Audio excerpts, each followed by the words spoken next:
నమస్తే. నిరంతరం మహాజనపక్షం MSP news YouTube channel కొత్తగా చూస్తున్న వాళ్ళు దయచేసి ఛానల్ని సబ్స్క్రైబ్ చేయండి.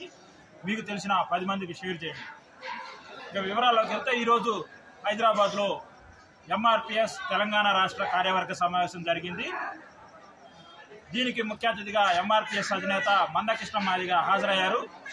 ఫిబ్రవరి 3వ తారీఖున జరిగే 1000 గొంతులు లక్ష డప్పులు అనే కార్యక్రమాన్ని జయప్రదం చేయాలని కార్యకర్తలకు సూచించి తెలంగాణ ఆర్టీసీ మాదిగ ఉద్యోగుల సమాఖ్య రాష్ట్ర వైస్ ప్రెసిడెంట్గా చంద్రయ్య గారిని ఎన్నుకున్నారు. ఆయన ఇప్పుడు మనతో ఉన్నారు. నమస్తే అన్న, చెప్పండి.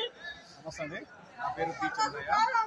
లచ్చంపేట డిపోలో కండక్టర్గా పనిచేస్తూ ఉన్నాను ఆర్టీసీలో. గౌరవ మాన్యశ్రీ మందకృష్ణ మాదిగ గారి పిలుపు మేరకు ఈరోజు ఎంఆర్పిఎస్ తెలంగాణ రాష్ట్ర కార్యవర్గ సమావేశం మేడ్చల్ జిల్లా కేంద్రంలో ఏర్పాటు చేయడం జరిగింది. ఈ కార్యక్రమానికి ఆర్టీసీ మాదిగ ఉద్యోగులుగా రాష్ట్ర ఉపాధ్యక్షునిగా మేము మా రాష్ట్ర కమిటీ తరఫున మా రాష్ట్ర ప్రధాన కార్యదర్శి అయినటువంటి నాగశేషయ్య గారు మరియు రాష్ట్ర ఉపాధ్యక్షునిగా మేము పాల్గొనడం జరిగింది. ఈ యొక్క లక్ష డప్పులు 1000 గొంతులు కార్యక్రమంలో ఆర్టీసీ ఉద్యోగులుగా మేము కూడా ఏదైతే జాతి 30 సంవత్సరాలుగా 3 దశాబ్దాలుగా పోరాటం చేస్తుందో ఏబిసిడి వర్గీకరణ కోసం చివరి దశలో ఉన్న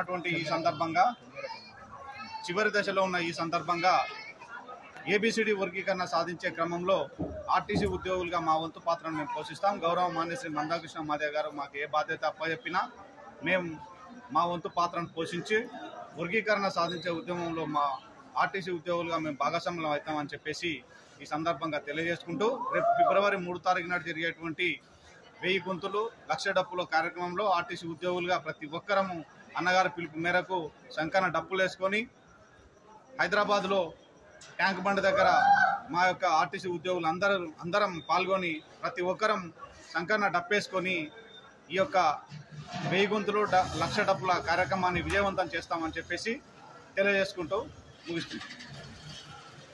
ఫిబ్రవరి 3వ తారీఖున జరిగే 1000 గొంతులు లక్ష డప్పుల కార్యక్రమానికి కూడా ఆర్టీసీ ఉద్యోగులు సైతం మేము కూడా సంకన డప్పేసుకొని హైదరాబాద్లో డప్పు వాయించేందుకు సిద్ధంగా ఉన్నామని, మా ఆర్టీసీ ఉద్యోగులందరినీ తరలించే బాధ్యత మాదని, కృష్ణమాదిగ ఆదేశాల మేరకు వర్గీకరణ జరిగే ఈ చివరి పోరాటంలో ఉద్యోగులుగా మేము కూడా మా శాయశక్తులా పాల్గొంటామని ఈ సందర్భంగా చంద్రయ్య గారు తెలిపారు.